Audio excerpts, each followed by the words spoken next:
Hi there, my name is Mike Pishfine. I'm an associate professor of GI medical oncology at Johns Hopkins University. Welcome to our case presentations. We have a wonderful panel here with us today, and we're going to go around and meet an individual member first and then discuss some cases. I'll go next to Dr. Fromm. Yeah, hi, I'm Tyler Fromm. I'm an assistant professor of radiology at the Washington University School of Medicine in St. Louis. I have appointments in abdominal imaging and nuclear medicine, and I'm happy to be here today to go through these cases. Hello, I'm Pritesh Patel, associate professor of radiation oncology at Emory University, focusing on GI malignancies. Hi, I'm Dan Catenacci. I'm a GI medical oncologist at the University of Chicago and an associate professor there. Hi, I'm Marty Weiser. I'm a surgical oncologist and colorectal surgeon at Memorial Sloan Kettering Cancer Center. So this is a 67-year-old female with a history of low-grade appendiceal mucinous neoplasm, but also disseminated peritoneal adenomucinosis, now at the clinical stage 2B signet ring cell carcinoma of the rectum, 12 to 16 centimeters proximal to the anal sphincter, with a CT4A N0M0 staging designation. So what would be the best treatment for this patient? So as far as more details, the patient presented with abnormal findings on a routine colonoscopy, but was actually asymptomatic with an excellent performance status. The medical history includes type 2 diabetes, hypertension, hyperlipidemia, and then recurrent small bowel obstruction and coronary artery disease with a stent placement. Patient was a non-smoker, non-drinker, non-drug user, married and works as a paralegal, and with no family history of malignancies. So with regards to this history of the appendiceal mucinosis, so the patient had a ruptured low-grade appendiceal mucinous neoplasm in 2002 and underwent a laparoscopic laparoscopic appendectomy. They had development of disseminated peritoneal adenomucinosis and underwent cytoreductive surgery with hypothermic intraperitoneal chemotherapy with the right colon and the spleen removed. The recurrence was treated with systemic therapy and re-exploration debulking, open cholecystectomy, tubal ligation, abdominoplasty, and vaginal hysterectomy. Then fast forward to 2021, the patient had a colonoscopy that revealed a 6-centimeter ulcerated friable mass invading half of the colon circumference and extending across the retrosigmoid junction, 12 to 16 centimeters from the anal verge. The biopsy revealed a signet ring cell cancer, and the CT scan did not reveal any evidence of metastatic disease. The MRI of the abdomen in June also did not reveal any metastatic disease, and there was an MRI of the pelvis, which I believe we have here, Dr. Fromm. Sure. Yeah. So here we have transaxial and sagittal small field of view, high-res T2 weighted images from a rectal cancer staging protocol MRI. And these images show us this multiloculated cystic mass arising either from or immediately adjacent to the anterior wall of the rectum, kind of at the peritoneal reflection. So, if we assume this is a primary rectal cancer, then with the peritoneal reflection involvement, which I think we see nicely on the sagittal images, that would make this a T4A lesion. I guess what I would kind of wonder based on the imaging findings and the history, an alternate consideration perhaps would be that this, could this lesion have arisen from the patient's, adenomucinosis, just because, those lesions tend to settle in the most dependent portions of the peritoneal cavity. Peritoneal reflection would kind of be where a lot of those cells would collect. And, is it possible there could have been some sort of malignant transformation of that resulted in this invasion of the colon? So are we really dealing here with, a new primary, or is this potentially another manifestation of the patient's known disease, just given kind of the anatomy of where this was picked up? That's actually basically Dr. Fromm summarized there. So a lot of questions in this case, and actually I'd like to deal with the elephant in the room first, which is this adenomucinosis that started in 2002, recurred and spread, requiring a HIPEC and peritonectomy in 2008. And then amazingly, nothing else till 2021. Dr. Weiser, what's your thoughts on what was going on with this adenomucinosis? Yeah, I mean, maybe a little bit of an older term for these extremely low-grade mucin deposits. We would call these lamin now. Low-grade appendiceal mucinous neoplasms.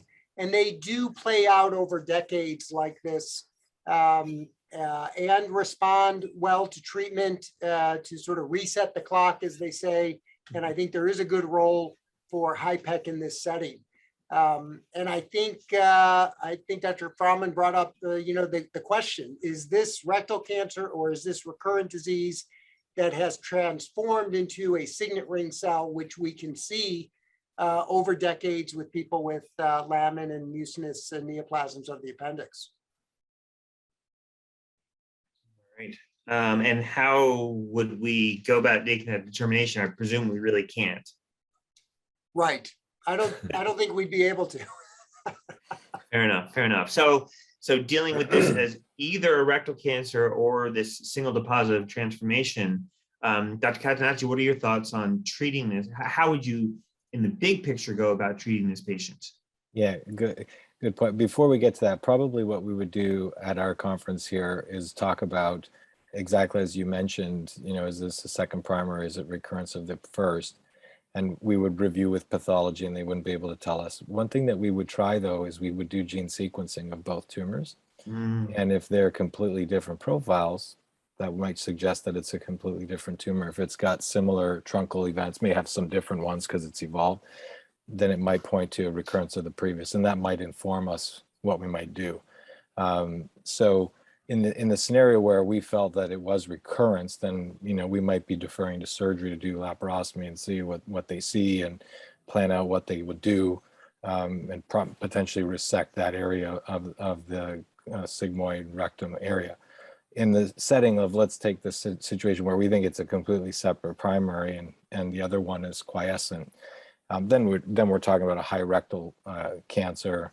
That's a T4A and 0. And we would be debating, are we going to start with chemo-RT, or are we going to, take it directly to surgery and treat it as more of a sigmoid colon cancer. And then I guess we might also throw in there now with the Foxtrot data that you could just start with neoadjuvant chemotherapy, and if you're worried about an R0 resection rate. So those would be things we'd be discussing in a case like, a very interesting case like this. And Dr. Patel, your thoughts on the radiation? It's right at the peritoneal reflection.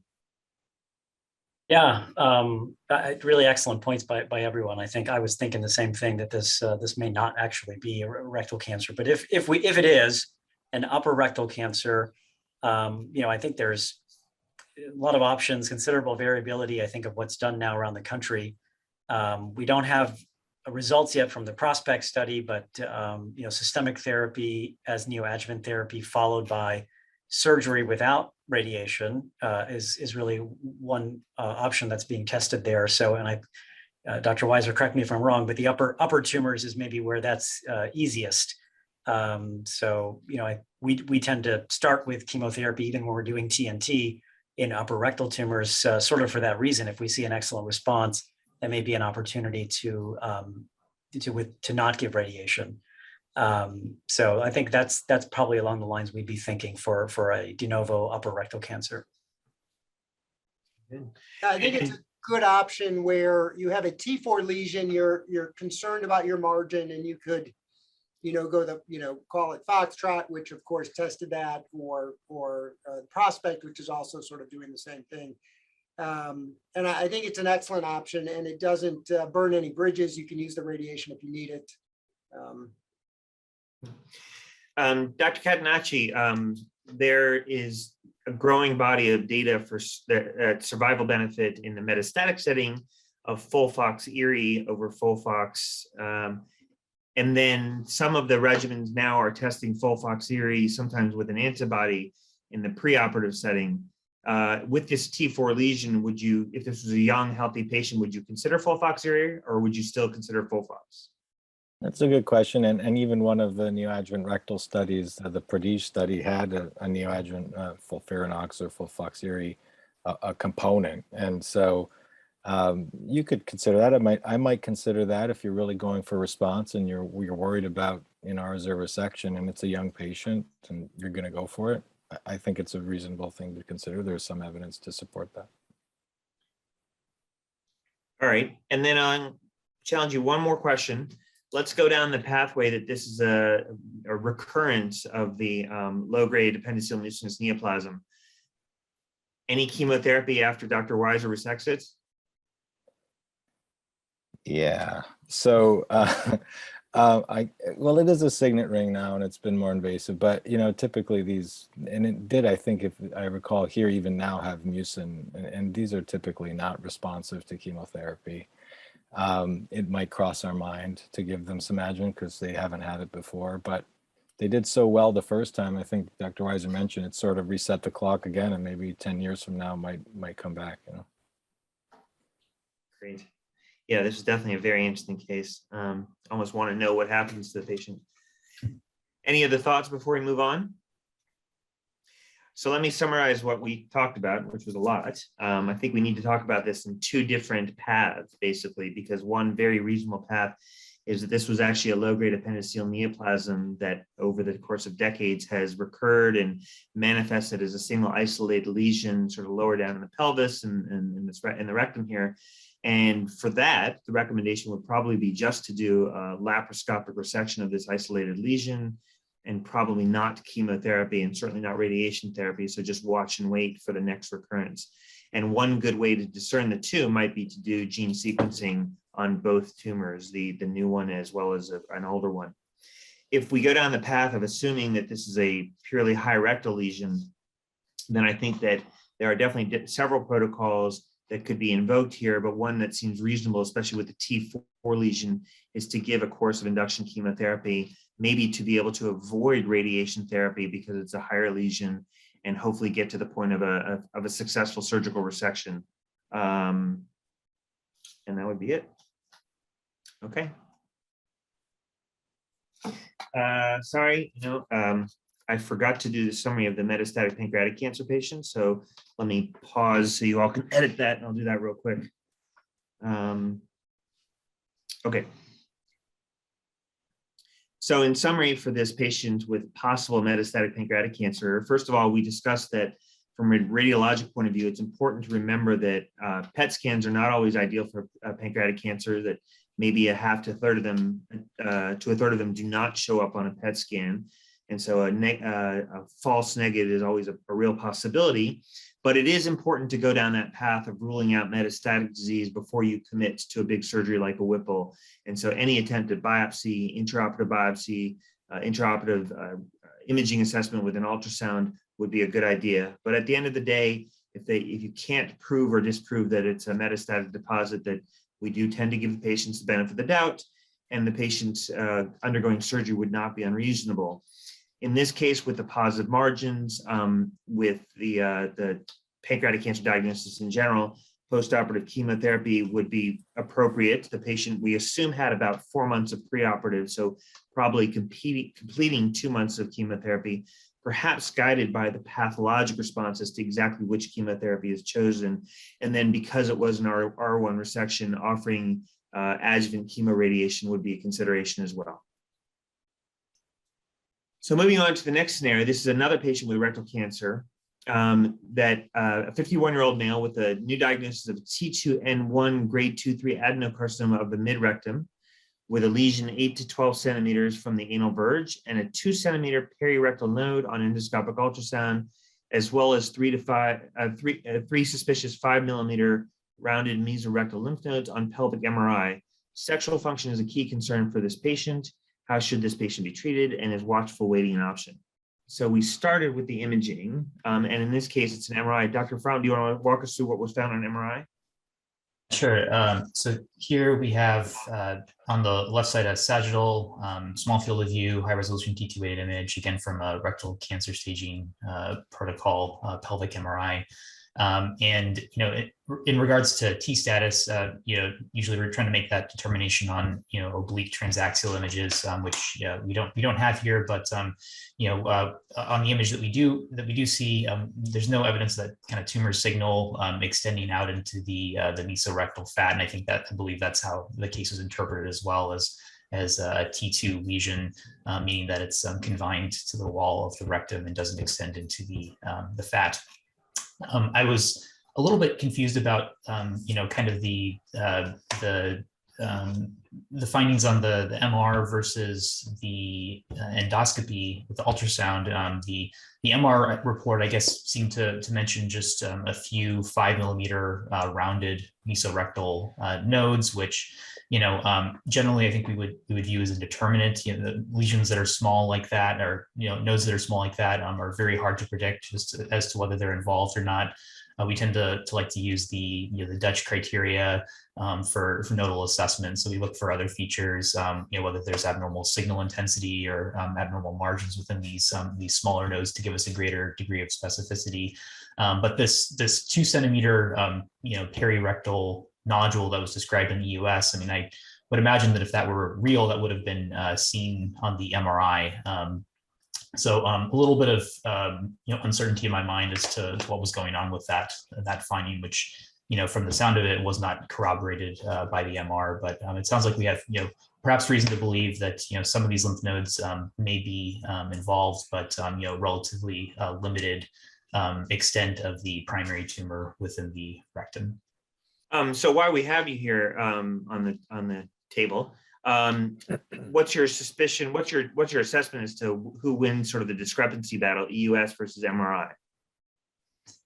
I mean, I would generally, err on the side of believing the MR, just because I think, I actually interpret, endoscopic ultrasounds myself, but I feel like sometimes it's possible to kind of confuse other structures for, lymph nodes perhaps. And I think the MR kind of gives you a broader overview of what's going on in the pelvis. I find it hard to believe that an MR would miss a 2 centimeter lymph node in a rectal cancer patient with one of these high resolution protocols. So I would tend, unless I'm kind of misinterpreting what happened in this case, to believe that we have, just maybe 3 kind of like borderline suspicious lymph nodes in this case. And for the group, I feel like, 10 years ago, we were doing a lot of endoscopic ultrasound, but the quality of the MRIs have really improved. And now I feel like, at least at our center, we're doing primarily MRIs for rectal tumor assessment. Would you agree? Anyone want to comment on that? Yeah, I think it's true, especially in the era of non-operative management, where we can do repeat assessments with an MRI. It's very useful. I think ultrasound is quite good for early low lesions confined to the rectal wall, and there may be a slight benefit. My reading of the case was that the ultrasound showed a node, a perirectal suspicious lymph node, and the MRI showed as well these other nodes.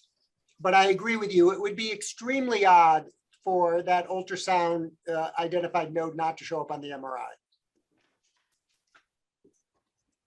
Dr. Katdanchi and Dr. Patel, this is an lesion 8 to 12 centimeters from the anal verge. Does your preoperative management change at all compared to the last case we were just discussing? I think in light of some of the data that suggests possibly a better response with radiation first, for the mid and lower rectal cancers, we do tend to favor either short course or long course chemoradiation before chemotherapy when we typically use TNT in these cases. Yeah, I would echo the same. Classically you could consider chemo RT, then surgery, then adjuvant therapy, but the TNT approach has really emerged here, and there are so many different iterations. But based on some of the studies, the OPRA study and the RAPIDO study, I think that we would do the exact same thing. We would start with a chemo RT and then consider the chemo part and then the surgery.